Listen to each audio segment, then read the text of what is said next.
Hey guys, what's up? Welcome. In this video, we're going to talk about what you need to do if you're thinking about buying a house, but you don't want to sell your home. Maybe you're thinking about renting it out because it's a good property. You can get good cash flow and good tax benefits from it. So in this video, I'm going to interview Ryan Manley. He's a local lender here in Rochester, Minnesota, and he's going to help us with the process of what you need to do to accomplish buying a house and renting your current house. So just want to welcome Ryan Manley here with Guaranteed Rates. Ryan, how are you doing today? I am good, Joe. It's a pleasure to be with you. How are you? I'm good, man. It's a sunny day out here in Rochester, so I can't complain much. I know, right by the window here, it's I think 30 degrees outside, so loving life. Yeah. So, Ryan, tell us like what's the first thing you need to do if you want to buy a house, but then rent your current home. Yeah, good question. So it comes up a lot where we've got buyers that are looking at turning their current house into a rental and moving into new property. And there's two questions that come up is one, how do we get to the down payment money for the new property? The other thing is for qualifying, what income is used? Since there hasn't been tax returns on a rental property, what you're going to be turning into a rental, can you use that income? So those are the two biggest questions. Okay, so sounds like you still have to get pre-approved to purchase your new home, right? But then the challenges are down payment and then qualifying to own both properties at the same time, right? Absolutely. So in the case where you're looking at getting the money from your current property for the down payment, really the first step is to either take a look at a home equity loan or do a cash out refinance so that you've got that money set aside for the down payment on your next property. Okay, so for example, if someone doesn't need a down payment, right? They have some money saved up. They don't have to go through this. But if you're someone that maybe doesn't have the money, in your bank account, then you say you could refinance your current home or take a loan on it currently. What's the difference between doing a refinance or cash out refinance and a HELOC loan or home equity line of credit? What's the difference between those? Yeah, so the biggest thing is with the cash out refinance, we can go up to 80% of the current value of your current house. Okay. Whereas on a home equity, typically banks can go up to about 90%, maybe 95%. The more money you need, it may be better off that, okay, we do a home equity versus cash out refinance. The other thing is, let's say that you've refinanced in the last 2 years, you're at a great rate. You don't want those costs again of the refinance. That's a great time for the home equity loan. Okay, which one would be like easier to or quicker to do? So typically a cash out refinance, depending on the scenario, is closed in under 30 days. And home equities are about the same, maybe a week shorter, but similar timeframes. Okay, so they're just both good options. Just kind of depends on the case by case. And okay, so then what would be the next step, right? So I'm pre-approved to buy a house, right? What do I have to do next? Yeah, so the next thing is getting pre-approved for the new property. And there's a lot of confusion around rental properties and what can be done. So in the past, you used to have 1 year tax return on the property that you're moving out of before you can use that rental income. With the new guidelines that changed back in 2020, so it's been a couple of years, you can actually use the rental income right away. And there's two things that you'll need to get that done. First is you're going to need to have a 12-month lease signed, and then you also have to have the security deposit, proof of the security deposit from the renters. Okay, so you have to get a lease. So basically, you have to find someone that's willing and able to rent your place, right? Your current house.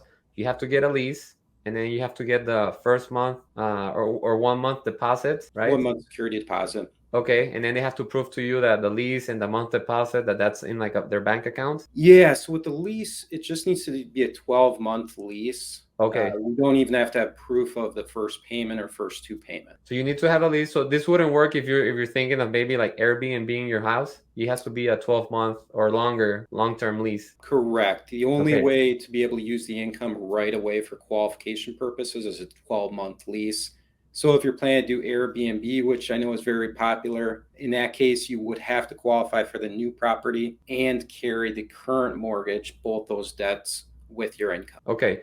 So I have the lease. Let's say I want to do a long term. I have the lease and the 1 month deposit. So how does that affect the financing now? Let's say my mortgage payment is $1,000. How would that help me with this process of buying a house and renting my current one? Yeah, so for example, let's say that you find renters that are willing to pay $1,500 per month. Okay. What we do as a lender is we'll take 75% of that. which in this case, we'll pull out the trusty calculator, is 1,125. So what we're going to look at is Fannie Mae will actually allow you to use that 75% minus the mortgage. So in this case, we're going to be taking that mortgage payment off of your debt to income ratio, plus you'll have 125 for income. Oh, okay. So actually, if your rent is 1,500, your mortgage is 1,000, right? So then they'll take 75% of that, which would be 1,125. So you actually be okay. That makes sense. So that none of the debt for your current home is going to affect you qualifying for the next house. Correct. Yeah, that's Okay. the biggest thing. We run into it still where I had a client that is doing this right now, and they talked to a bank, and the bank denied them because of debt to income ratios, and they weren't using the potential lease agreement Okay. because they were thinking that you had to have the tax returns.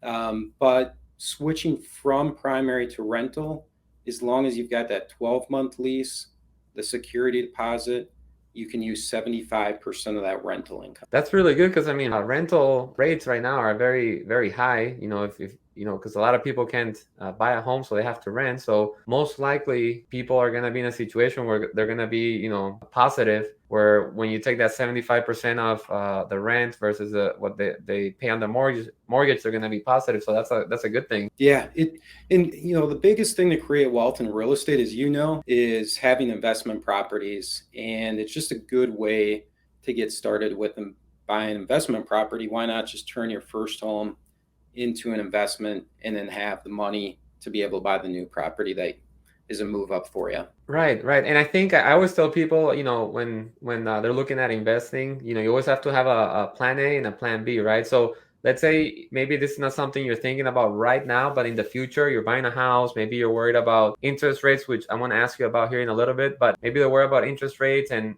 they buy a house now and then they're, 2 or 3 years down the road, if the economy, kind of slows down and home prices maybe don't increase as much and you, instead of selling your home, you can just rent it out and buy a new house. So I think this is always a good option to have if it's something that works for you. Everyone's different, but I think it's a good option. So talk about interest rates. I mean, before the beginning of 2022, what experts were saying, what I was hearing is that rates were going to be somewhere around 3.7 to 4% by the end of 2022, and we're still at like second month of the year, and they're close to like 3.8, 3.9. So what are your thoughts on interest rates? Where do you think they're headed for 2022? Yeah, I think we'll be between the low fours, high threes. We've seen a dramatic increase over the last 2 weeks, and really the reason for it is the Fed Reserve Bank is basically not buying mortgage-backed securities. So we've seen the big tick up, but I think you really have to keep big picture on interest rates. I mean, if we're talking 5, 6 years ago at 4%, you'd say, sign me up right now. So I think it's big picture and understanding that, if we're low fours, high threes, still awesome interest rates. Maybe not where we were during the lows of COVID, but very good still. Okay, yeah, that's a very good perspective. So Ryan, if someone's interested in doing this strategy where they buy and then rent their current home, what's the best way for them to reach out to you and ask you questions? Yeah, best way to get a hold of me is right on my cell phone, 507-398-8384, text, call, whatever works for you. Perfect. I'll have Ryan's contact information on the video description below. Thank you so much for watching. And if you have any questions, just let us know. I'm always happy to help, and then Ryan as well. Thanks so much. Have a great day.